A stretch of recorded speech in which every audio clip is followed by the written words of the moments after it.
پہلے صحابہ سے پوچھو کہ کیا وہ اہل بیت کی برابری کرنا چاہتے کہ نہیں کرنا چاہتے؟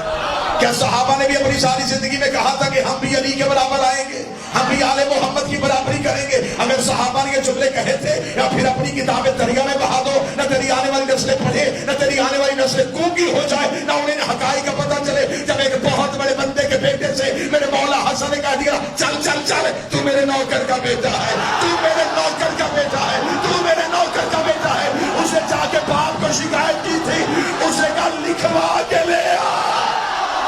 بچڑا فخر دی گل نہیں بدنامی دی، لکھوا کے گھن آ تحریر غلامی دی، لکھوا کے گھن آ تحریر غلامی دی۔